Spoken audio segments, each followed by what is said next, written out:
Folks, thanks for tuning in to the BAMF podcast, the long prophesized return of our writer's chat here with writer Tom Hottle. How you doing, sir? How's it going, Mike? It's great. It's good to be here. Good to have you here. I need to beg your indulgence while I play my contractually mandated intro music. So just one second.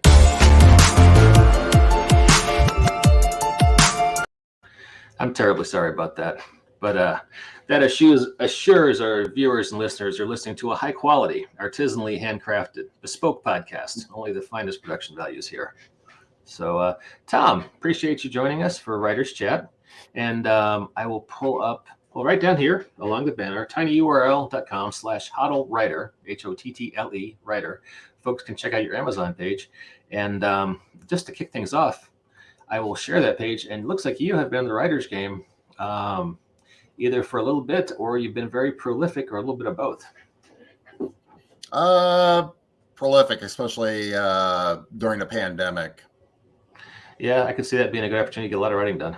Yeah, it was. I did DoorDash during the pandemic, and I discovered that when you're driving to the restaurant or driving someplace to wait for a run, you can dictate. Then you just listen to audiobooks because you have to have Google Maps up, and I'd rather interrupt somebody else than me talking. Mm-hmm. And there were weekends I was getting like 20,000 words done. And I went, wow, these are like Rick Partlow numbers, Rick Partlow puts down a lot of words. Yeah. Well, talk to me. What dictation software do you use? Because wow, that's impressive. Yeah, it was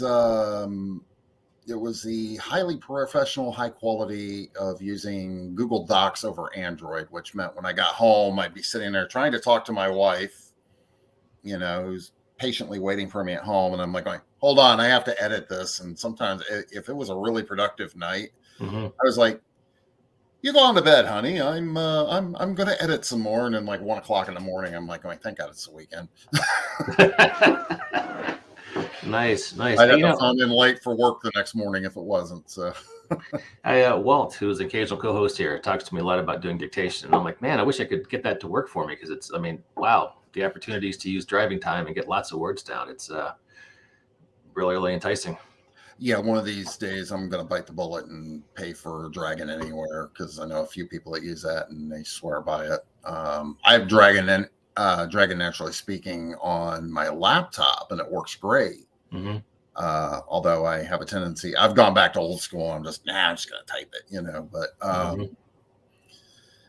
the other thing is that the office you're seeing behind me and around me, which will not be my office much longer. I'm moving upstairs. Okay. It's right off the man cave in our house, which is where my stepson sits. And the last thing I need to is like him poking his head in the door going, is this a Mitsuko story? Or more importantly, is like going, who are you talking to? Or, wow, that's really weird. Just things like that. It's like, one, I don't need the interruption. And two, that's just kind of like, yeah, let's not weird the other people out in the house. All right. Well, that's cool. It was a fun experiment, and I actually got the entire story arc done in 14 months. Mm-hmm. Not as impressive as Walt's 14 novels in a year. That's amazing, right? Yeah, it's my considering he uses dictation, I was sitting there, I got a sore throat just hearing him say that. So. Well, hey, which story arc are you talking about? I guess your page pulled up here. We can pull it up. Yeah, the most recent books, Suicide Run and Checkmate, are part of what I call the Suicide arc. Oh, okay. And it started, she was actually supposed to be a throwaway character in The Children of Amargosa. Like she would show up, get my two protagonists on the road, and then she'd kind of drift off and do her own thing. Mm-hmm. And she ended up being the catalyst for the second story, which is where they go to find a downed starship after an aborted liberation attempt. And then they go to another planet called Hanar, and she's kind of trying to shepherd him into becoming an actual Navy officer because, well, okay, we're away, and the Compact, which is their federation, is coming back. And so Suicide Run kind of picks up after the Amargosa trilogy ends. And okay, I didn't realize that was a little connected. No, that's fine. And Okay. like JT and Suicide have kind of this like mother-son relationship because he doesn't like his real mom. You know, he doesn't like his actual mom very much. Mm-hmm. You know, he's kind of one of those kids that grew up rich and was in a gilded cage, and then he got stranded on a farm that just happened to be in the middle of an alien invasion. And so what I did was Hey, Walt. There he is. Yeah, I love being stranded on a farm in the middle of an alien invasion. That could be fun with you. I mean, you know, you have the knives and all that. So. Oh yeah. Yeah. I had to just bring the kids out to expend some of that energy so they're not doing what Mike says. Oh, you can hear that? Yeah, that's the Great Dane. She says hi. Hello. And she wants to come in and put her paws on my back. So Yeah, I get the same thing. If I'm watching like anything YouTube, I got one dog that's just like, meh, it's not real. I got the other one that's just, you know, hops up on the desk and is like, that is amazing.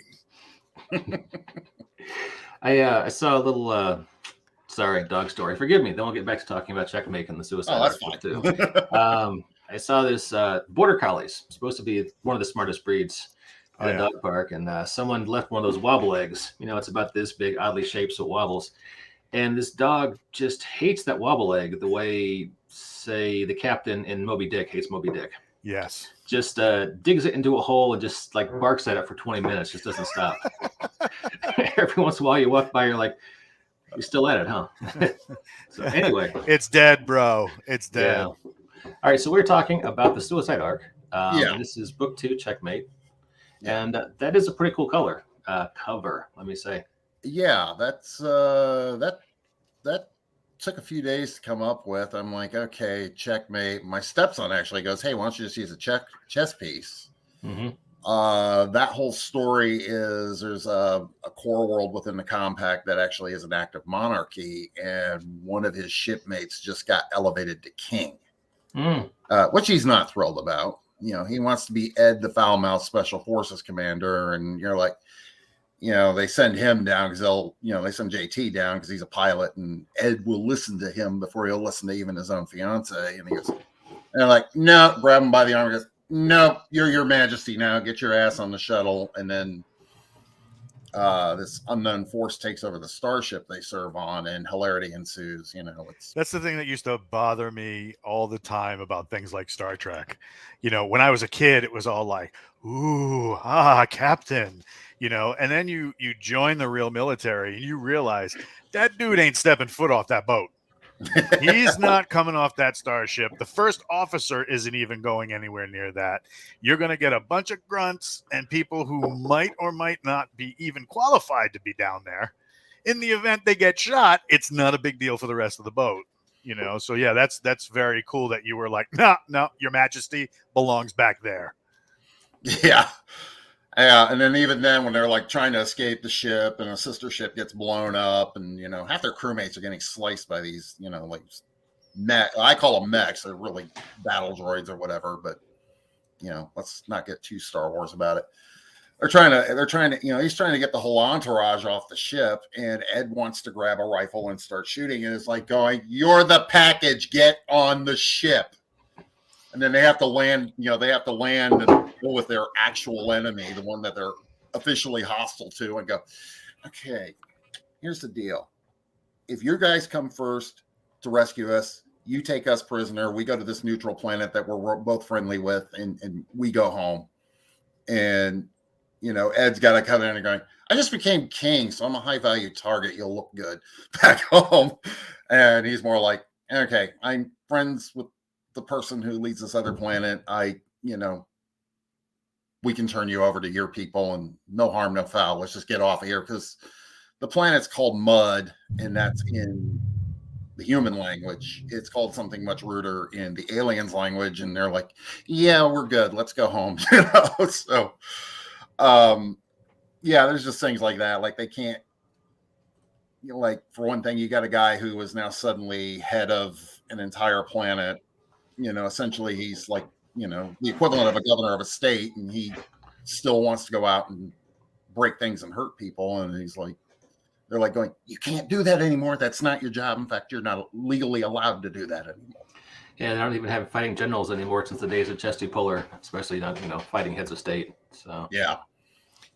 Now, did you already give an elevator pitch for the series in total? Did Mike not wrangle that out of you in the beginning while I was late? I was giving a long-winded version. Can you give us like a 30-second drop? A 30-second. Yeah, the entire Suicide arc is about a pilot named Suicide. Her real name is Kui Yun. She's 75% Han, and she kind of mentored these kids all through well, they're not kids anymore, through the Amargosa arc. And now this is kind of her after that whole occupation ended. And what are they dealing with? And they're dealing with the real enemy of the Compact, which is my version of the Federation. And it's splinter polity. They're trying to find out what this mysterious group wants, and what they really want is they want to take human evolution and commoditize it. Ooh. Yeah. So like you got the money and you can look like whatever you want and be smarter, stronger, faster, but you people in the dregs, sorry, you're going to have to wait for nature to take its course. Yeah. And it's like right now you can pretty much live forever by, going into a clinic every 5 years, and it's so common, everybody does it. Well, they found a way to do it permanently, and you're like frozen at whatever age it has. Maybe they roll the clock back a little bit. And one of the things is that's like been a big project for the people who went. Hold on. After I said I'm on the air. It's okay. We're not CBS News. Yeah. So anyway, yeah, I put it on. So like if this was something between, I was going to say if this was something between like Altered Carbon or something like Star Wars, where would that kind of fall? I'd probably lean a little bit closer to Star Wars, although there's some elements that would fit nicely into Altered Carbon. There's even a resurrection technology that's kind of in its infancy, but somebody uses it because they're like, oh, I can just kill myself and escape. And she kind of develops a fetish about it. She's kind of a sicko. Oh, that's weird. Yeah, she's kind of like it, which is pretty much every character's reaction. But Suicide is kind of like a mother figure to all these people, but especially JT actually openly calls her mom. Mm-hmm. And surprisingly, his real dad is actually good with this. It's like going, oh, no, there's a reason I left your mother, and Oh, cool. And this is very affordable right now. Looks like the first book you can get for is 99 cents on Kindle. And then book 2, Checkmate, we were talking about, it's just $2.99. So you can pick this up for less than the price of a fancy coffee drink at your neighborhood Starbucks. I really like that first cover. That first cover is dope. I like that. And Walt, you actually helped me out on that one. Did I now? Yeah, it was like, I remember when I was doing the revisions and I said something, I says, I got her in an elevator and she has to get out of there. And there's like 4 rent-a-cop type people, rent-a-cop type people surrounding her. And I think I described the scene to you, and he goes, what are you doing? Writing a Marvel movie or something? So I had to cut it down to 2. And yeah, the thing about covers that most people, they get these artists and then they order these super detailed, like almost like comic book covers. And you're sitting there and you're like, dude, when people scroll through on Amazon and they're looking at a thumbnail, if all they see is stick figures, you're going to go right by. But if they see something that's kind of interesting, like right here in thumbnail, like, I'm looking at it on the interface because, we're in this magical BAMF studio. And I'm looking at it on the interface, and it's almost the same size as I would see in a thumbnail on Amazon.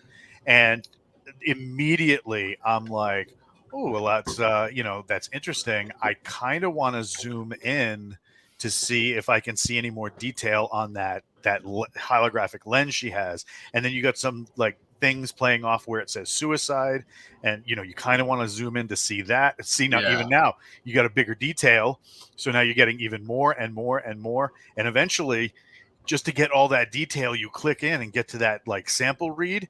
That is a good cover. That it forces the people looking at it to say, is she looking at me or is she looking at the thing in the cover? I want to know more detail. Oh, look, a sample chapter. I'll just try it out since I'm here. That's good. That's good, dude. Very, very good. Yeah, that's Nicola Omerod, who's one of the co-owners of CHBB, and she is awesome with covers. I could almost say, here's a thumbnail of the story, run with it. And I would get like 2 or 3 back and be like, okay, usually all I have to do is like say tweak the text a little bit, I love how back cover. I love how Walt is basically breaking down, giving us a sales pitch or a little lecture on sales engineering for covers, and it's good stuff. Well, I mean, the thing is, at the end of the day, it is great to have this creative outlet and like get your ideas out of your head. But at the back end, if nobody's paying you to get these ideas out of your head, for the hobbyist, you'll get your books out when you can, and it could be George R.R. Martin.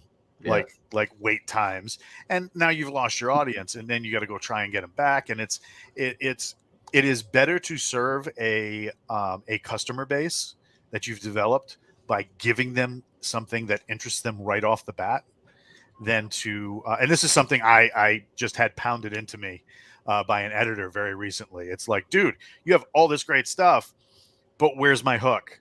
And you have to dive back in and do whatever. But like this cover right off the bat says there is more the closer you look. And that is a good way to pen a cover. Yeah, it draws you in. Hey, is that painted or CGI? I was just wondering. I'll have to ask her. That was actually not part of the original image. She actually added that later. Okay. And it just looked really good. Well, if it's CGI, it's really good CGI. It's So this is out right now. Interesting science fiction people can pick up for, like we said, just pocket change pretty much. And let's see, we have the new book we should talk about. Let me stop sharing this and get that cover up so we can talk about that. Yeah. 1 second. There we go. Royal Orders, another cool cover. Yeah. We had like 2 of them, and I think the model on the other one, she looked a lot more fierce, but she also looked like, either she was, she looked like she was either on the toilet or she was having an orgasm. And I'm like, yeah, it was just one of those. But the way she held the sword was a lot more realistic. I saw this one, I'm like, yeah, that's, I don't know as much about wielding a katana, but at the same time, it looked more like the character, and it kind of conveyed more of what I wanted, people to see. So if you need help with that, let me know. Well, got very excited when you said katana. Yeah, it was my stepson got excited about this one because he's just going, yeah, you got a woman with a katana, man. That's just badass. And I saw recently somebody had a very similar image actually, and the woman holding the handle. She was holding the handle like a baseball bat and choked all the way up to the handguard. And I'm like, yeah, I can tell the photographer or the person arranging this cover had no clue what they were doing. Here, just hold this. It's like when you see a model and you got this super hot young woman, her hair's pulled back in a ponytail. She's got like one smudge of grease right here, right? And she's holding up a firearm with her finger on the trigger right next to her ear. I'm like, yes, you are about 20 pounds of stupid in a 10-pound bucket. It's just like that. I get why you're doing that. You're trying to produce the firearm in the frame of the shot so that people see it. But the lack of knowledge that portrays is just like anybody who knows what they're looking at is going to go, nah, I ain't even touching this. Yeah, in fact, I was actually editing a scene, and I noticed I remember I had that conversation with somebody. I think it was because I was doing a crime novel, and somebody said, yeah, you ever notice how they always hold the gun up like this in all the police procedurals? And it's like, even Bosch does it. And that's, it's from the 1970s. There was a very famous cinematographer, and he said, no, I need more tension. Put the gun in the shot. And they had a cop on it. on the show, and he said we would never do that because it would, if the firearm discharges next to your ear, even with hearing protection, you could blow an eardrum.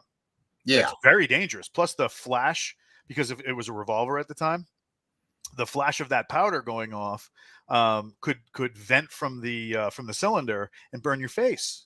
Well, if you use a silencer on a revolver. Yeah. So then, what do you call it? The bad part about it was after several years of TV shows where people were like, "Oh, we're getting ratings because people are doing this," cops in real life started doing it, and it had to be corrected. It was a big problem for like a good 4 or 5 years during the the mid to early 80s. So yeah, it was crazy. Yeah, I was at I think it was on the one I'm revising right now, and they were talking about kind of going into this one section and lifting from the expanse. I pulled the whole doors and corners thing, and he's like going, "Oh, good! I remember to have him put his gun down." There's reasons to have your barrel pointed up, and it's not so. I don't want to give a class on CQB in the middle of your book, but I mean, it's there's no reason to a lot of times have it straight up and down in the shot next to your ear. It's actually pretty dangerous. So like when you see stuff like that, but I mean, for the most part, because of the audience on movies and stuff like that is becoming more discernible. You're seeing more technical advisors, like for example the one with Buffy the Vampire Slayer's vampire dude, David Boreanaz. He's got a TV show called SEAL Team, and they have several technical advisors, one of which is you're looking to poke out an eyebrow. Shoot your eye out, kid. But they one of the guys they have advising that TV show is a guy who retired from 2nd Ranger Battalion. He really knows what he's doing, and it always pays to have that. Well, it makes sense for a show like that when we're dealing with special forces guys. We want it to be as accurate as it can, reasonably on a TV budget. And hey, let's talk about Royal Order Suicide Arc #3 from writer Tom Hottle. Tom Hottle, there you are, sir. Can you tell us about this book? Yeah. Okay. So this is there's like 3 suicide novels, and then in between there's 3 novels, one about each of the so-called children of Amargosa. And the first one was about JT. The second one is about Mitsuko, and she's one of the last to be included in the group. She started out in their Navy Special Forces. I didn't want to call them SEALs because it's like, okay, we're lifting way too much from the 20th century. So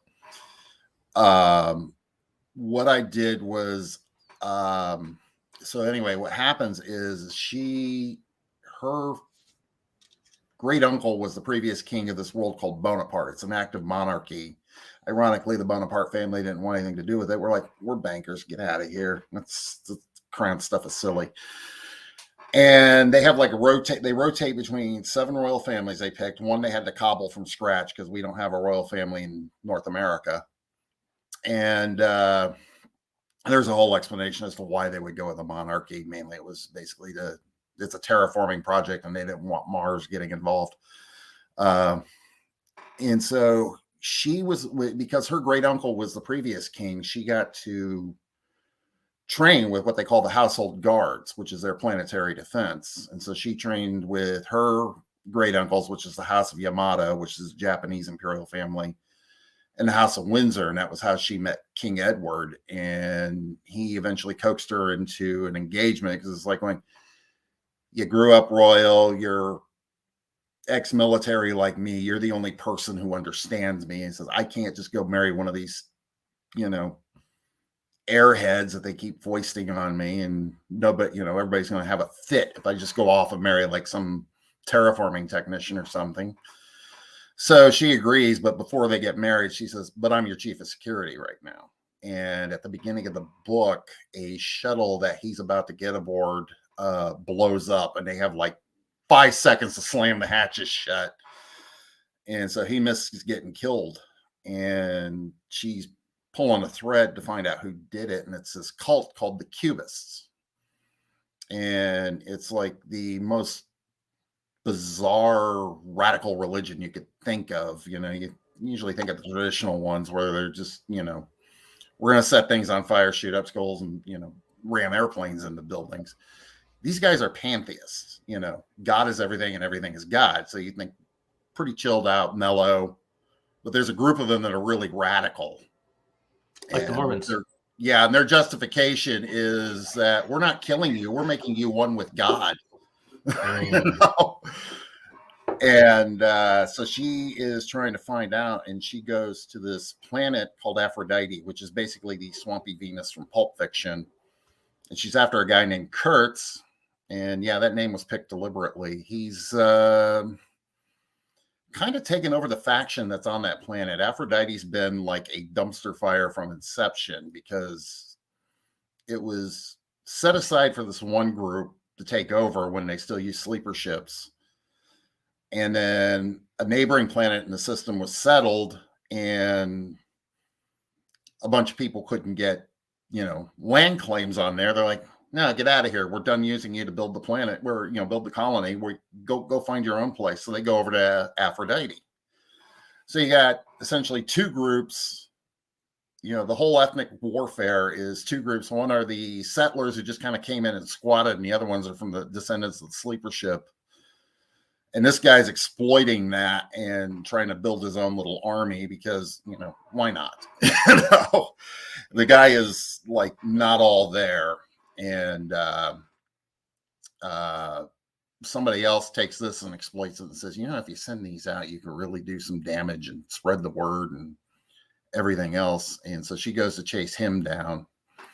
And Suicide's involvement is she was a part of this religion, but she was more the mainstream, where it was just kind of, it's like, no, it just lines up with my philosophy. I'm not into the whole blowing up stuff and that. And this guy that wants to start it, he is like obsessed with the founder of the religion. And I thought, oh, well, she's one of his most devoted disciples. I'll kidnap her.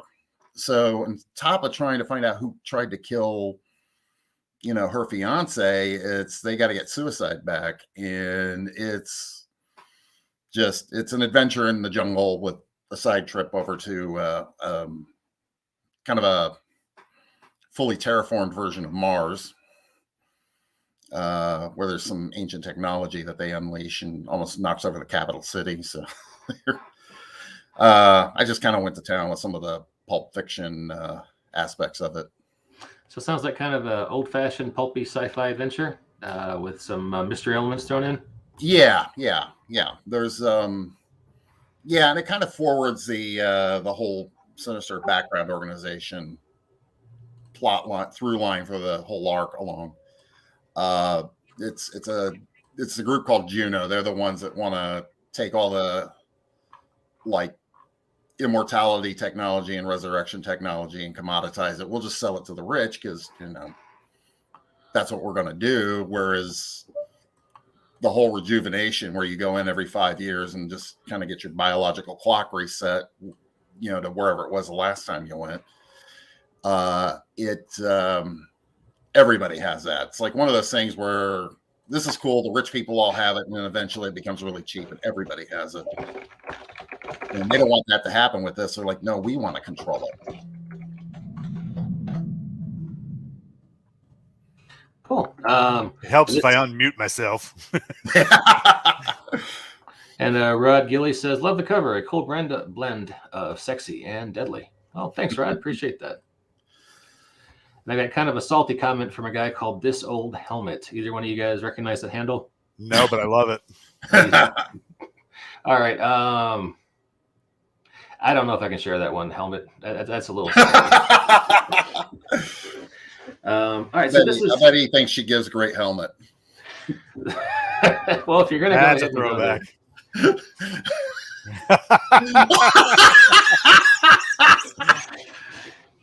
Oh, I'm going to have to steal that for something. That's great. Yeah. Your joke was a hit, helmet. Yes, it was. No All right. worries. So if folks want to check out Suicide Arc, books 1 and 2, you can get both of them for less than $5 on Kindle right now. Book 3 comes out this month. August 5th. Oh, so less than a month away. That's fast. Yes. Okay. Yes. Cool. So if we'd done this a month later, we could have been debuting this in my new office. But anyway. Oh, I can have you back. That'll be great. And no, I totally the idea of putting my book covers in the, on the wall behind me, that's totally original, isn't it, Walt? Oh, I don't have any of my book covers up. No, but somebody else we know does. Yeah, we know quite a few of those. Yeah. But I mean, why not? You did it. You should be proud of it. Yeah. Yeah. The only thing is it's kind of confusing because I write my crime novels under another name. So it's like, who the hell is Jim Winter? Right on. Unless I go to like BoucherCon or Thriller Fest, and I go, who the hell is T.S. Hottle? Right. It's like, yes, I've been lying to you for about 20 years now, people. Yeah, I've had a pseudonym for about 10 years in the RPG world now, and I don't think anyone knows except for me and one other person. But yeah, same kind of thing, different genre. I must now learn this. I'll tell you off the air. So. But I just out of curiosity, which do you think is the bigger market, the thrillers and crime books, or the science fiction stuff? I'd have to say the science fiction. It's just there's a bigger network to plug in. There's more outlets to promote yourself. So, it's some months.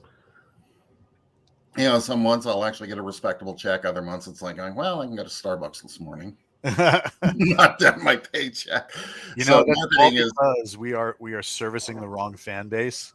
The other guys on KSM will sometimes talk about the author they met that did Bigfoot romance cozies, where like co-eds get lost in the woods, get rescued by Bigfoot, and have amorous times with him before they went back to society. That chick is clearing like 6 figures a year. I don't doubt it. Yeah, I am in the wrong line of work. I mean, that's kind of borderline. The romance stuff you think of is generally, and then they close the curtains. ... But a lot of that stuff is a little more erotica, and it's ridiculous how big that segment of publishing is.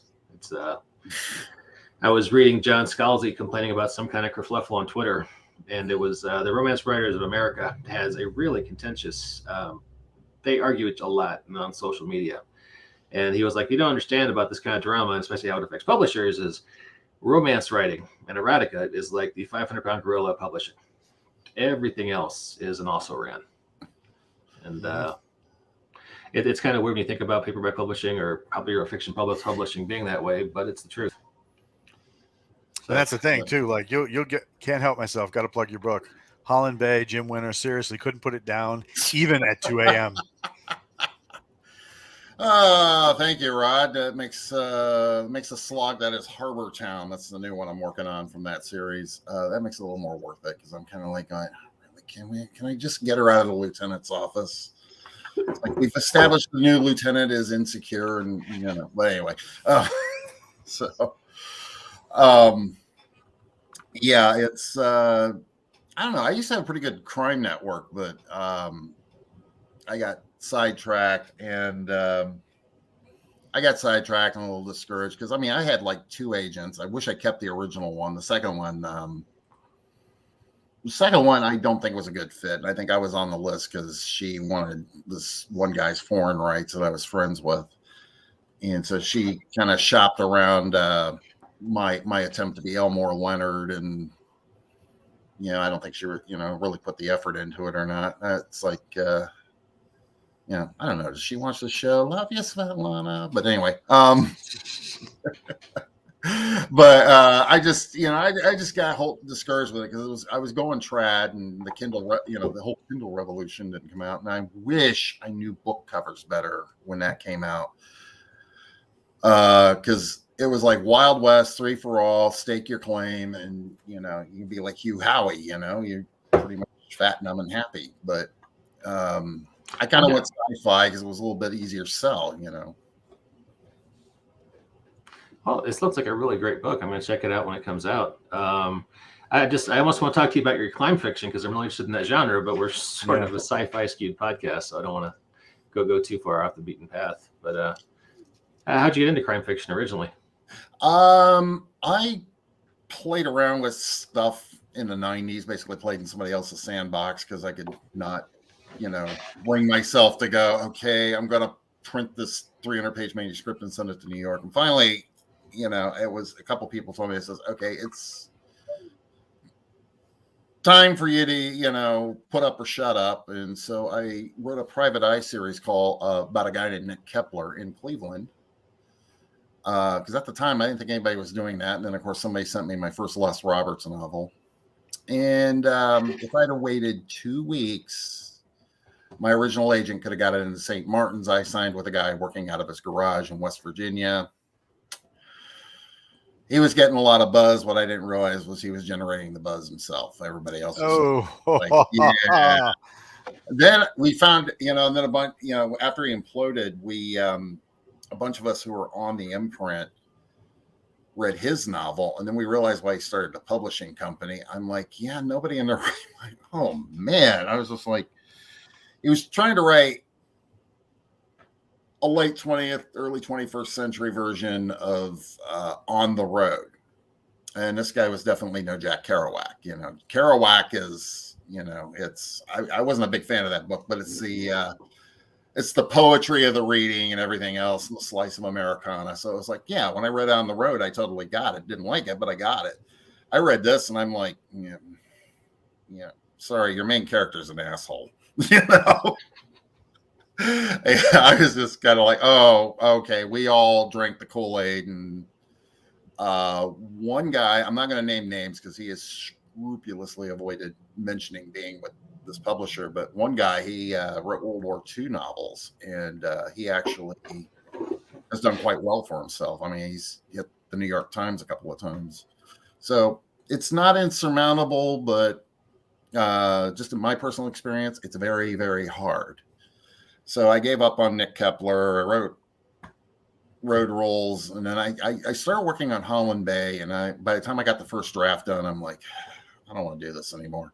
It was 100,000. It was like 105,000 words, which is long for a police procedural, and it had 20 plot threads because every time a new character was introduced, I have to go off and see what they're doing. And by the time I got to the end, I was like, I forgot to wrap this guy's story up. And I'm like, oh God, okay, I'm done. And 5 or 6 rewrites later, Holland Bay, as it is now, is out. And I think that's probably the best thing I've ever written.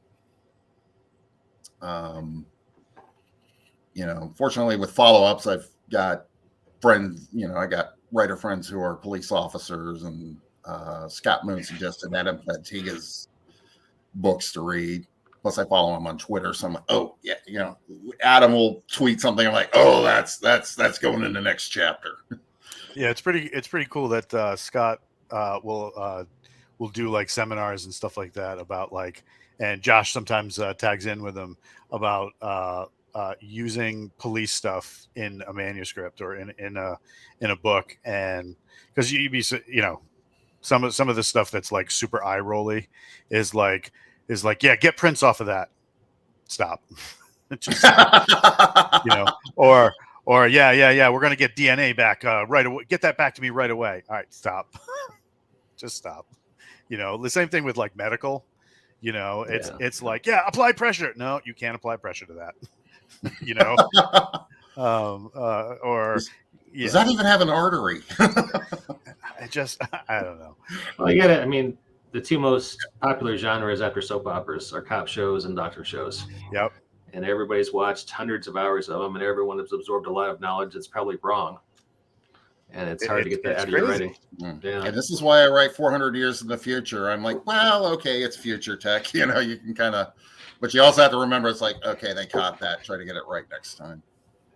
So. Cool. So where is the best place for folks to catch your books when they come out? Is it your Amazon page, or do you have a newsletter or an author page that you go to? Or? I do have a newsletter, and you can sign up for that at my website. It is tshottle.com. Okay. Let me put that on the banner. Yeah, and there's a whole page devoted to the Compact Universe, which is the overall series, arc, whatever, that has all the sci-fi I've written. I pretty much write in one universe. It's kind of my escape, actually. But that's there. I'm working on a wiki right now. The entries are all kind of wordy. I'm going through each book and like going, okay, Davra did this and JT did this, and he had a sandwich before spending about 2 hours with his Kindle in the Porta-John at the refugee camp, and it's like going, I'm gonna have to go back and cut those down to go, okay, here's his time on Amargosa, here's his time as a pilot, here's his time in the Navy, and just kind of a few paragraphs. Because if this was Wikipedia, there would be a bunch of wiki nerds coming after me with pitchforks that, don't even live in this country. They just like, no, it's worth the plane ticket. This guy's got to go down. All right. Getting about time to wrap things up. Walt, did you have any follow-up questions, comments, thoughts? No. I was just happy to talk to him. Because we banter back and forth, through the various social medias, and it's nice to actually get away from the clickety and get some actual real face to face time. Because any writer will tell you, man, it's a solitary existence. It really is. You don't talk to anybody. People start talking. You're like, shit, I got the, and you're trying to get the work out of your head, and then suddenly somebody's trying to talk to you, and now the work is comes to a screeching halt. So you spend a lot of time, in your own skull. So it's nice to actually have him here and be able to talk to him for more than 5 minutes.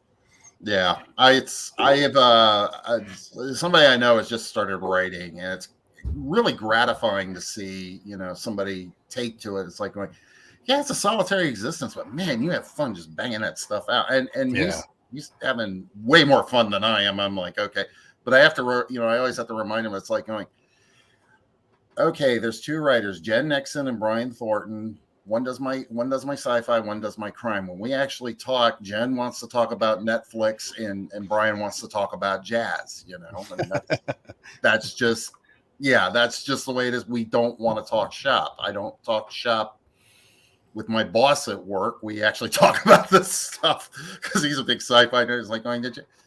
And he's like going, okay, Star Trek Prodigy, is it worth it? Just watch it, Kurt. Okay, yeah, that's really Kate Mulgrew doing Janeway. So I have heard Prodigy is good, but I haven't checked it out. It's definitely different, but it's I think it succeeds a little better than a couple of the other new Treks. Mm-hmm. So I'm more of a Strange New Worlds guy myself. I'm like, oh, good, they're gonna blow some stuff up this week. Awesome! I was so happy to see a Star Trek that felt like Star Trek. Yeah, I think. Well, I think when they were the guy that's the executive producer, they brought him in during Discovery season when they had Captain Pike on, and I think they got 2 episodes in, and he went up to Kurtzman and goes, "Okay, you wanted a new show. This is your show." He says, "Okay, so we already got Spock, we already got number 1, we already got Pike." He says, "Let me flesh the rest of it out." I went, "Oh, cool." Yeah, it really kind of had that old 60s Star Trek feeling that I don't think anything, even Next Generation, really captured. So I was no, and I do wish they'd kind of harken back to some of the 90s shows as well, because it's like, well, this is what we know, I'm all for new types of storytelling, but it's like but at the same time, it's like going, okay, yeah, but it's like, okay, here's the. We want the captain who doesn't belong on the landing party to go down, because that was why we watched the show originally. So, also, Paul Wesley needs to learn pause acting. He's already got the Chris Pine arrogance down. He just needs to add the pauses in there, and we're ready to go. That William Shatner delivery. Yeah. All right. Well, Tom, it's been a pleasure talking to you. Let's have you back in a few weeks, talk about the book again, see your new office. To all of our listeners and viewers out there, thanks for checking us out on the BAMF podcast, and we will check you out trying to make Writers Chat a thing at least monthly. So we'll get some other writer on here in a few weeks. So check us out on Twitter. We'll be announcing these shows ahead of time because we're organized and professional like that. And catch you next time. Thanks, folks. Cheers.